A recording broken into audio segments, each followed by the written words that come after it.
오늘의 코인 화요일은 퍼즈님과 함께하는 시간입니다. 얼마 전에도 FTX 사태를 너무 잘 정리를 해주시고 예견을 해주셨기 때문에 오늘의 이야기도 좀 기대가 되는데요. 퍼즈님 바로 한번 만나보도록 하겠습니다. 퍼즈님 반갑습니다. 네, 안녕하세요. 퍼즈입니다. 오늘도 도움되는 자료 많이 가지고 왔으니까요. 매매 전략을 세우시는데 꼭 도움이 되었으면 좋겠습니다. 네. 오늘도 퍼즈님께서 FTX 사태에 관해서 또 정리를 해주신다라고 하기 때문에요. 여러분들께서는 오늘 이야기도 집중해서 들어주시면 될 것 같습니다. 일단은 저희가 오늘 어떤 내용들을 다뤄볼 거냐면요. FTX 사건의 타임라인을 좀 정리를 해보면서 해킹 사건까지 이야기를 해주신다라고 합니다. 퍼즈님 최근에 이 해킹 사건까지 발생이 돼가지고 굉장히 시장에 우려감이 많거든요. 내부자 소행이다 이런 이야기들도 좀 나오고 있는데 오늘 그에 관련한 이야기들도 들어볼 수 있을까요? 네, 제가 해당 내용을 좀 준비해왔고요. 그래서 그 전에 있었던 타임라인은 지난 영상을 좀 참고해 주시고 네. 오늘은 이제 제가 금요일 날 나왔지 않습니까? 그래서 토요일, 월요일까지 해서 어떤 일들이 있었는지를 한번 정리를 해드리고 그다음에 단순히 정리를 하는 것뿐만 아니고 제 생각에는 바이낸스가 의도적으로 경쟁 거래소들을 파산시키고 있는 걸로 보이거든요. 정말로요? 그냥 제 생각인데. 너무하는 거 아니에요? 생각, 네, 그냥 네. 개인적인 생각. 그래서 그 관련해서 좀 이 오. 말씀을 드리고 왜 그렇게 하는지에 대해서 또 말씀을 드리고 해서 앞으로 시장이 어떤 식으로 움직일 것 같은지에 대해서도 조금 제 생각을 좀 붙여보도록 하겠습니다. 알겠습니다. 네, 일단은 먼저 그 주말간 어떻게 있었는지부터 말씀드리면은 그 단순히 이제 FTX가 이제 파산을 하는 것 정도로만 마무리되면은 그나마 좀 나았을 것 같은데. 네. 일단은 어떤 일이 있었는지 제가 이제 살펴드리면 이게 토요일 날 새벽 4시에 나왔는데 FTX US가 이제 암호화폐 입출금이 중단됐다라고 떴습니다. 근데 그 샘 뱅크먼이 그 암호화폐 그러니까 FTX US 같은 경우에는 전혀 문제가 없다. 네, 라고 얘기를 했었었는데 결국에 이것도 거짓말로 된 거죠. 네. 그래서 요렇게 중단됐다라고 하는 거는 사실 크게 큰 이슈까지는 아니었는데 그날 이제 오후에 그 FTX가 원래 이제 입출금이 딱 중단이 입금은 뭐 된다고 치더라도 출금이 지금 중단된 상황인데 그러면은 사실 이제 딱 자금이 동결돼야 되거든요. 그래야지 그나마 있는 돈으로 피해 보신 분들한테 나눠주거나 그러니까요. 아니면 혹여나 그 거래소를 인수할 생각이 있는 뭐 회사가 있다면 그걸 같이 인수를 하는 방향으로 해야 되는데 갑자기 그 딱 가만히 있어야 되는 자금이 이동이 됐다는 거예요. 그래서 약간 이상하다. 이거 상식적으로 이게 움직이는 게 말이 안 된다라고 했는데 바로 이제 10분 뒤에 한 그 FTX 커뮤니티 관리자가 해킹에 맞다.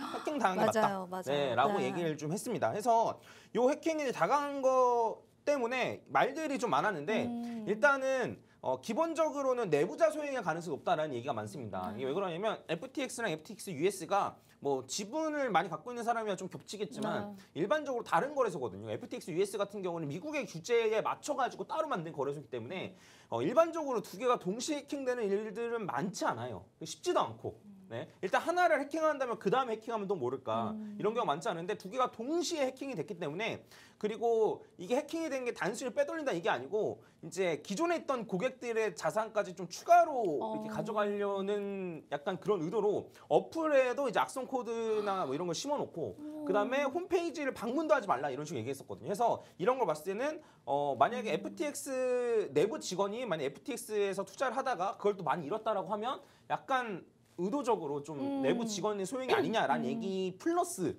더해서 이것 전에 어떤 일들이 있었냐면 샘 뱅크먼이 이제 도망치겠다. 다른 해외로 뭐 두바이로 도망치겠다. 맞아요. 도망치다가 막 붙잡혔다. 뭐 이런 얘기도 이슈가 있고. 있었어요. 네네. 네. 그다음에 추가로 그 바하마에 본사를 두고 있는데 그 나라에서만 출금이 가능하게끔 됐다. 근데 이걸 봤을 때는 그 해외 다른 나라들은 못 하는데 거기에 이제 계좌 갖고 있는 사람은 사실 내부 직원들이잖아요.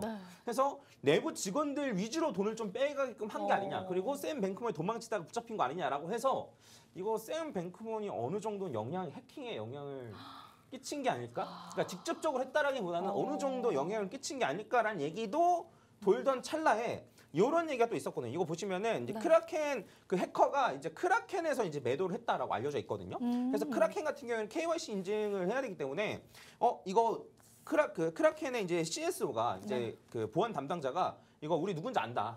예, 라고 해놓고 의미심장하게 얘기합니다. 뭐냐면 FTX 너네 누군지 알지? 우린 발표 안 할 테니까 니들이 해. 약간 이런 식으로 얘기를 한단 말이에요. 네, 그래서 아니 그러면 누군지 안다, 뭐 내부 직원 소개다 이게 아니고 니들 누군지 알지, 니들이 알아서 발표해라고 하는 것까지 해서 이게 어느 정도는 샘 뱅크먼이 의도하고 한 게 아니냐라는 얘기도 있어요. 네, 그래서 결국에는 정말 그냥 네, 요 한 명 때문에 네. 지금 너무 많은 사람들이 지금 피해를 입게 됐고 그다음에 그 마지막까지 끝까지 책임감 있게 뭐 최대한 어떻게든 뭐 네. 피해자들을 위해서 이렇게 하려는 모습을 보이는 게 아니고 그냥 바로 최대한 자기가 챙길 것만 챙겨서 도망가려는 모습 이런 것까지 보여줘서 정말 실망을 안 할 수가 없다. 네. 그러면은 사실은 저희가 FTX 해킹 사건에 관해서 내부자 소행이다라는 얘기가 굉장히 많이 나오고 있습니다. 사실 합리적인 의심이다라고 말씀하시는 분들도 많더라고요. 그렇다면 우리가 제가 또 조사를 해보니까 한국인 피해자들도 상당하더라고요. 그러면 이 투자자분들께서는 이 거래소를 이용하시는 분들께서는 이 거래 자금들이나 내 암호화폐를 받아볼 수 있는 그런 가능성이 거의 전무한 건가요? 지금 현재 사태로는? 네, 해서 그 솔직히 말씀드리면은 자금이 일단 멀쩡하게 잘 있는 상태에서 그러니까 어떻게 하면 좀 그래도 인수가 되는 걸 기대해봤어야 됐는데 근데 그러니까요. 어느 누가 이제 해킹으로 이제 빼돌리려고 하는 그러니까 그런 인수를 거래소를 하겠어요. 누가 인수하겠습니까? 네. 그래서 정말 일말의 희망도 그냥 없어져 버리는 그런 상황이라고 보시면 될 것 같습니다. 그러니까 차라리 해킹 사건이 없었다라고 한다면은 누군가의 인수, 어떤 기업의 인수를 우리가 좀 기대해 볼 수 있었는데 해킹 사건을 통해서 이 거래소 자체는 정말 많이 가치가 떨어지게 된 거죠. 네, 맞습니다. 그래서 그 이제 요거를 조사한다고는 하는데 그 본사가 이제 다른 미국에 있지 않고 다른 나라에 있기 때문에 사실 이제 FTX US에 대해서는 미국이 조사할 수 있겠지만 그 FTX 뭐 인터내셔널 글로벌 네. 저희가 이제 사용하는 그 네. 거래소는 어떻게 조사가 가능할지 안 가능할지도 잘 모르겠어요. 그래서 만약에 조사를 해가지고 하면은 뭐 징역도 때리고 해서 만약에 그 어쨌든 그 돈을 많이 돌려받지 네. 못하겠지만 그나마 좀 나을 수도 있는데 근데 이게 뭐 재판이나 이런 것도 어떤 식으로 진행될지 지금 사실 알 수 없는 부분이에요. 너무 안타까운 사건인 것 같습니다. 결과적으로는 우리 투자자분들만 그대로 또 피해를 받게 되는 사태가 된 것 같은데 이 사건에 관해서 바이낸스에 관한 또 음모론들이 나오고 있잖아요. 이 바이낸스의 치킨 게임이다라는 그런 또 의견을 아까 내비쳐 주셨는데 그 부분에 관해서도 한번 들어볼게요. 네, 이건 사실 제가 주장하고 있는 거라서 네. 너무 이렇게 네. 심각하게 듣지 마시고 그냥 네. 재미삼아 보시면 되는데 일단은 제가 그 여기서 FTX에서만 쇼 물량이 청산돼서 그게 이상했다라고 제가 여러 번 언급을 드렸었습니다. 해서 이런 것과 제가 맞물려서 그냥 이제 이상하게 재밌는 게 좀 말이 안 되긴 하는데 네. 그래서 이제 제가 생각한 걸 좀 말씀드리면은 일단은 기본적으로 바이낸스는 FTX를 싫어했습니다.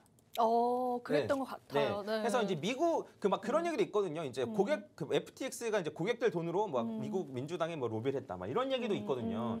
그래서 미국이 FTX를 앞세워서 바이낸스를 압박한다라는 얘기들도 많았어요. 실제로 그런 행동들도 많이 있었고, 그 다음에 그 두 CD 창업자들이 첨예하게 이제 트위터에서 대립을 하고 이런 행위들이 많았기 때문에 아마 눈엣 가시였을 가능성이 없습니다. 바이낸스 입장에 봤을 때 FTX가 눈엣 가시였을 가능성이 높은데 이러한 상황에서 FTX에서 대규모 쇼 물량이 청산됐어요. 그러니까 많이 오른 것도 아닌데 대규모 쇼 물량이 청산이 됐습니다. 네. 그것도 한 번만 청산된 게 아니고 3번에 걸쳐서 연속으로 그 바이낸스 물량이 한 10배, 뭐 20배 되는 물량이 청산이 됐기 때문에 이거 도대체 뭘까라고 생각을 저도 했었는데 저도 그때 이제 알라메다에서 투자를 해서 손실을 본 거 아니냐 이렇게 얘기를 저도 했으니까 사실 네. 창펑자도 알겠죠, 당연히.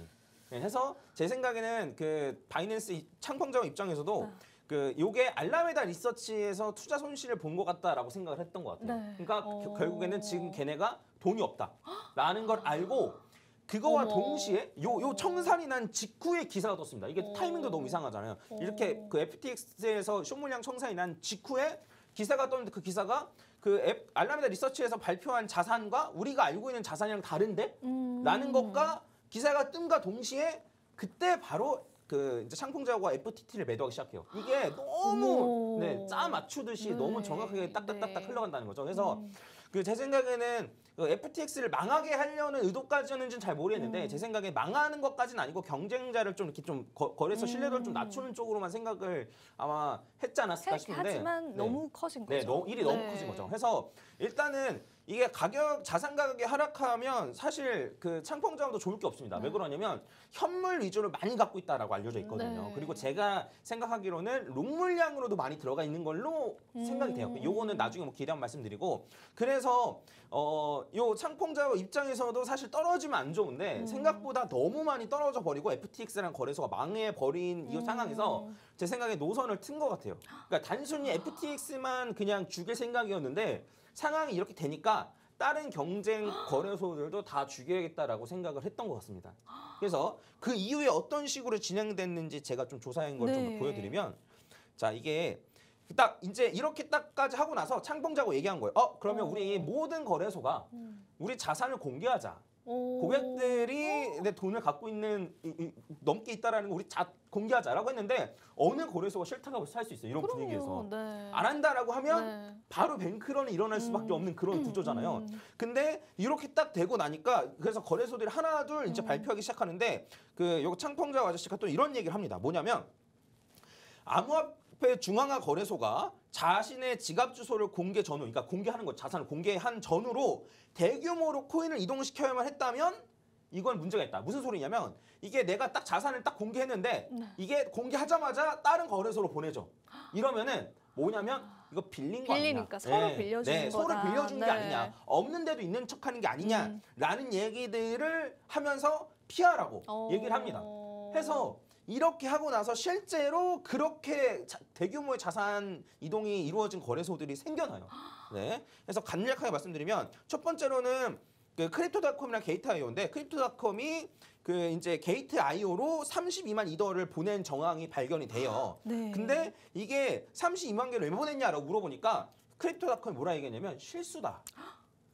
네, 실수다. 왜냐면 본인들이 아무리 생각해도 말이 안 되는 거니까 실수다라고 얘기하고 그래서 다시 돌려받을 거다라고 얘기를 했는데 실제로 다 돌려받는 것도 아니고 한 32만 개를 보냈는데 28만 개를 돌려받았다 이렇게 얘기가 나오는데 그래서 이걸 봤을 때는 이거 창풍자고 얘기한 것과 더해서 약간 좀 의심 가지 않나. 그리고 크립토닷컴 같은 경우 이것 때문에 그 이제 뱅크런처럼 발생이 되니까 일단은 출금을 지금 중지해 놓은 상태입니다.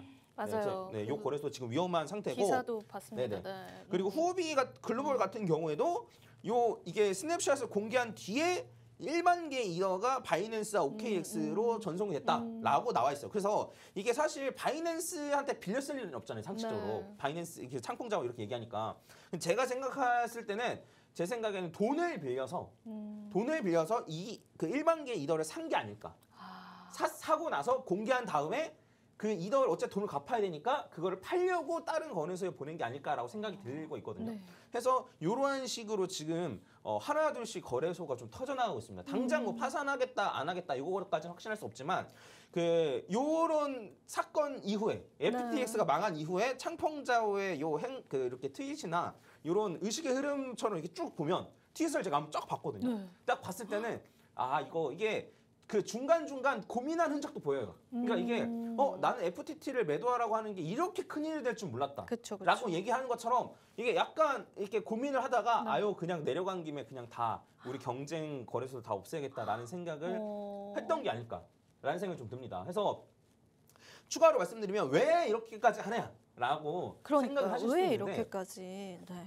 근데 이거는 예전에도 계속 수없이 벌어졌던 일이에요. 예시를 좀 들어드리면 원래 이제 코인 쪽에 이제 고래라고 하면 채굴자 집단이 네, 그동안 많이 대두가 네. 됐었어요. 근데 그래서 이제 반감기를 기점으로 네.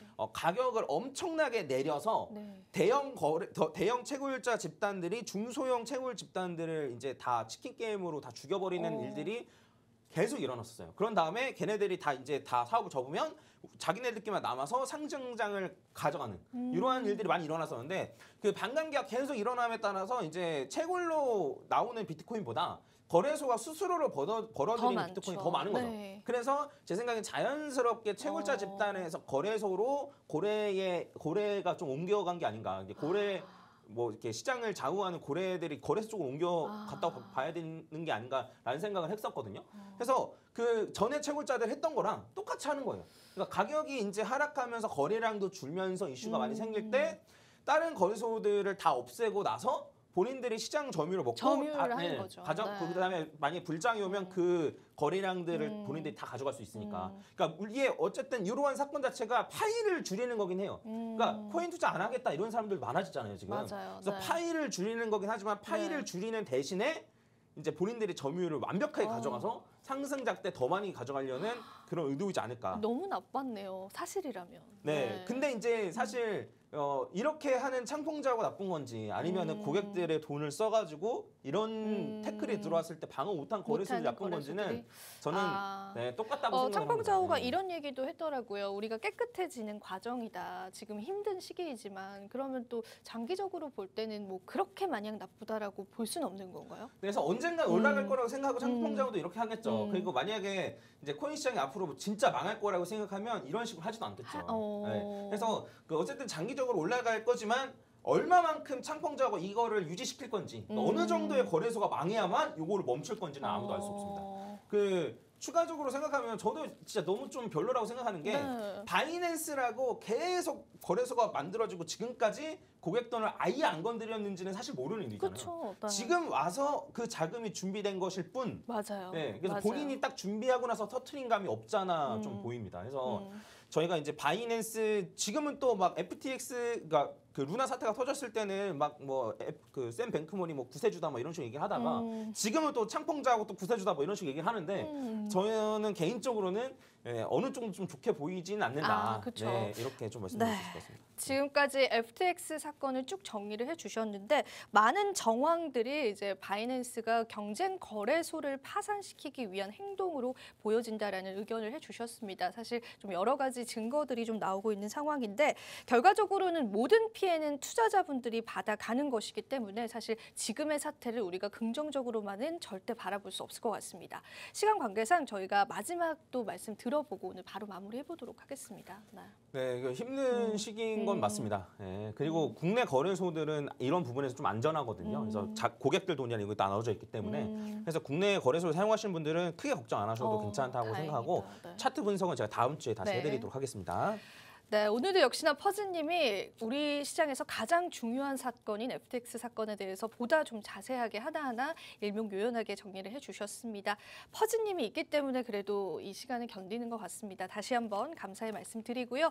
자, 오늘 마무리해 보도록 할게요. 마지막으로 본 방송에서 제공하는 정보는 투자 판단에 대한 조언일 뿐 가치 판단과 상승 하락을 보장하고 있진 않다는 점 다시 한번 유의 부탁드리고요. 저와 퍼즈님은 다음 주 화요일에 다시 찾아뵙도록 하겠습니다. 오늘도 시청해주신 여러분 고맙습니다.